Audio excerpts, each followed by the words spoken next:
Hi everybody, my name is Sarah Porter and this is my major presentation over GPS, GIS, specifically touching base on geocaching. Let's begin. As I said, my presentation is specifically over geocaching, but I wanted to give people an idea of what GPS stood for and what GIS stood for. GPS stands for Global Positioning System, and it allows its users to access positioning, navigation, timing services. So basically, it can tell you where you're at in the world and where you want to be at. If you want to find a store or a certain location, it will take you there. You can find a GPS device, like a TomTom. You can find these at Walmart.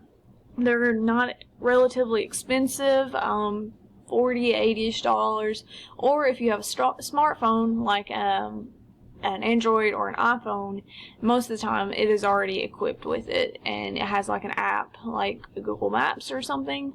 You can pull it up on your phone, so most smartphones these days have it. Alright, GI stands for Geographic Information Systems, and it is a computer system that captures, stores, and displays information about the Earth's surface. So I didn't know what this was before I started my research, so I found this really cool that we can access stuff like this. And Google Earth, if you know what some of this is, then you can you'll know what it could do. It shows you places in the Earth and shows you pictures of it and just different stuff like that. So alright, so this is what my main presentation is over, geocaching. And it is a recreational activity of hunting or finding an object that can contain small trinkets from places around the world. And in these small trinkets, are in either a really big box, or it can be as small as a soup can container. It just varies from size depending on wherever the geocache is stashed. These hidden objects can be found by using GPS coordinates posted on the geocaching websites. And here you can see I've listed two main geocaching websites. The top one, it gives further instructions than the geocaching.com. I'll click on that. This is where you can sign up, and I'll go into further detail about how you can get started, but I just want to show y'all what this site looks like. So, okay.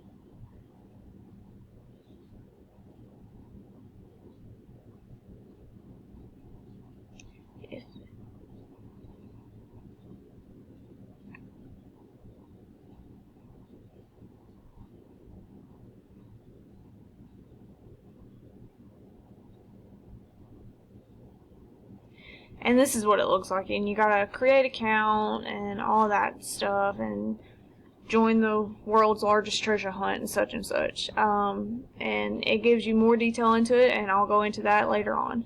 So, like I said, it's basically a big treasure hunt, and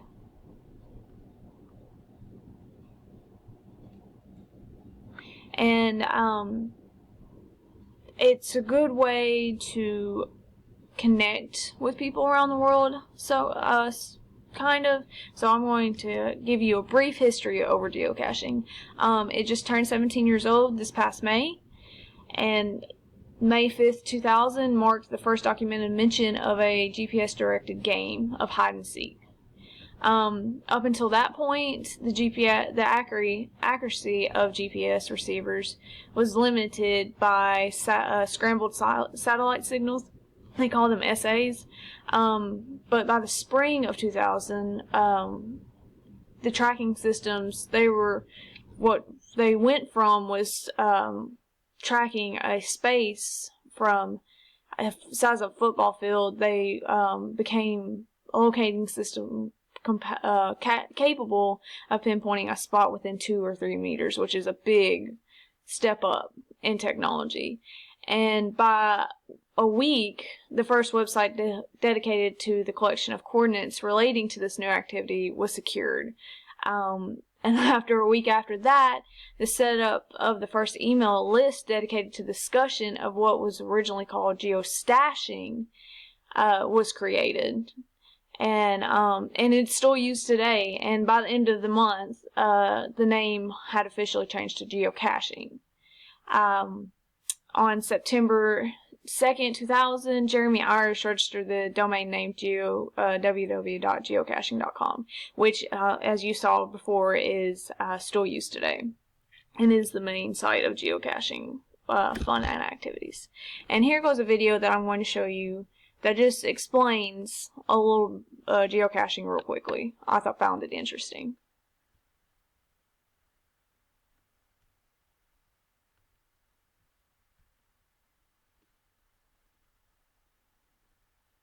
Geocaching is an any-day, any-time adventure that can take you to amazing and beautiful places, or even just to a place in your town that you've never been before. There are 2 million geocaches worldwide. There are probably even some near you right now. Yes, you. To start finding them, just get out your phone or GPS. Go ahead, I'll wait. Then, create a free geocaching account and you're ready to go. The way it works is simple. Just choose the geocache that you want to find, then navigate to its location. What you're looking for varies. Geocaches come in different sizes, shapes, and difficulties. Geocaching isn't always easy, so it's okay to get excited when you discover the cache. After finding it, sign the logbook, trade knickknacks if you want, and log your find online. When you're done, just put the geocache back where you found it, and you're on to the next one. Hey, it's the other way. There's an adventure happening all the time, all around you. Become a part of it at geocaching.com. Alright, so how you get started playing geocaching is, first thing to know, there's no dues or clubs to join. You just simply log into www.geocaching.com. And it goes beyond every boundary you can think of: geographic, political, gender, and age. Anyone can do this game, and it's extremely fun. Geocache sites range from easy to challenging, and their difficulty level is indicated alongside the coordinates that you get on the website. So it's probably best to start at the easier ones and work your way up in case you just want to feel challenged at this game. The most basic units is enough to track down the location of the geocache, but you will need a map. It's kind of easier to have that visual and know where you're going. Years ago I went and we had a map along with our GPS, and it just made everything just simpler to do. You can tell your GPS how to use, you can indicate 2 points that you're supposed to go and everything like that. So, and if you're really good at problem solving and puzzle solving, this is the game for you. It's just all over fun, hide and seek, and it's kind of like a pen pal type thing. You can trade off things and you can scan them, and it's really fun. So we'll get to that, what you get. The basic guidelines and etiquette: they ask that you do not place caches on private land without permission or in national parks or wilderness areas at all. The national parks and stuff, it might mess with the animals and just the habitats and just different stuff like that. So they ask you not to do that. It says do not cross private property without permission to reach a geocache. So if you see where it says most private lands have private property signs, don't go into there. Do not include offensive or inflammatory material in a cache. And maintain a tread softly and leave no trace philosophy. So we will get to that on the next slide, I think. The variations of geocaching, trinkets can include travel bugs, which you can see in the corner on the bottom right, which are specific trinkets with goals attached to it, which such as getting from New York to New Zealand. So you take this trinket from inside the cache and you place it into another cache, and it's like trying to get it across the world and then get as many places as it can.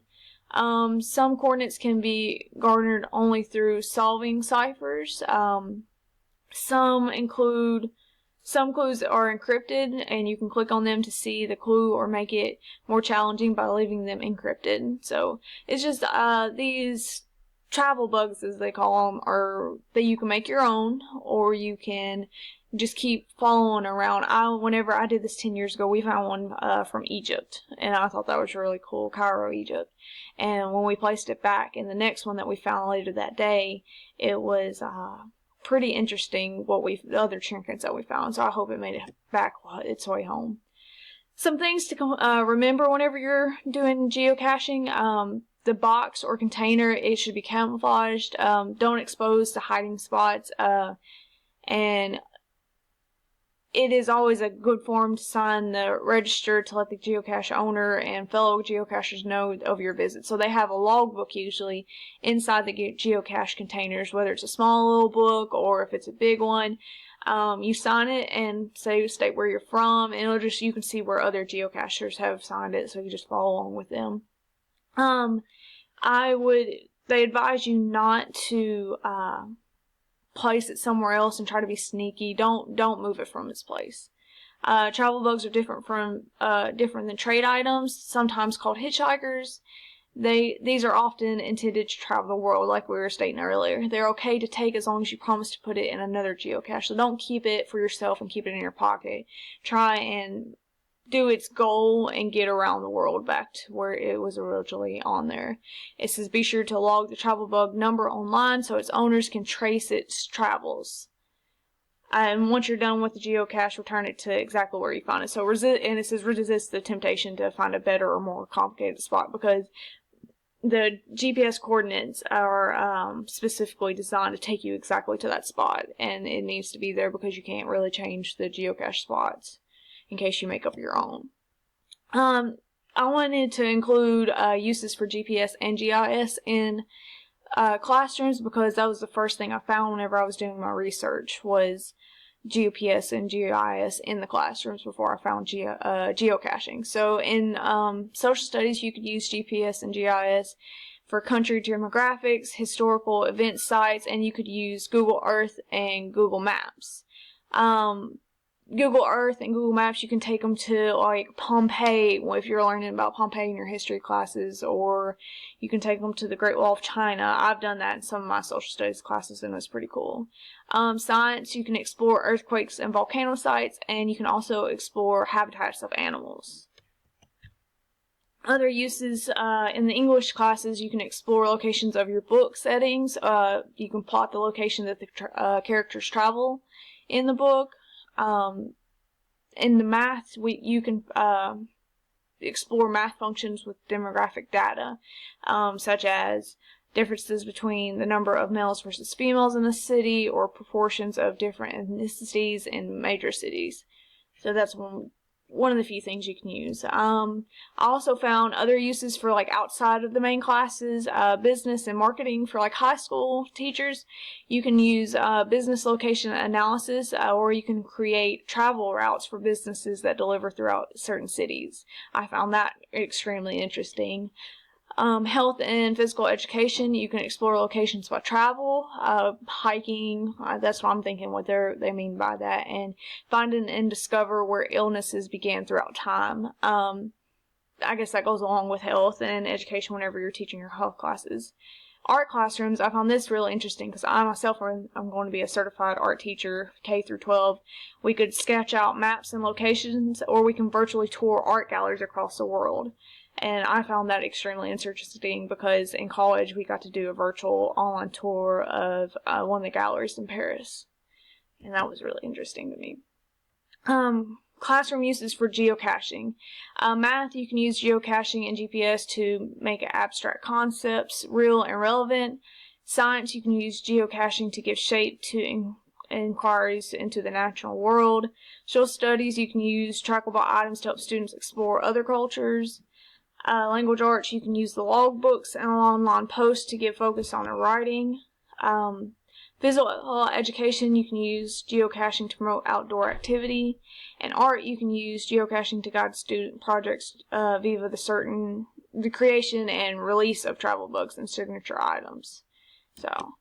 And I added links to where you can get all of these lesson plans and things, and I hope you'll check them out. And that's the end of my presentation. Thank you for watching.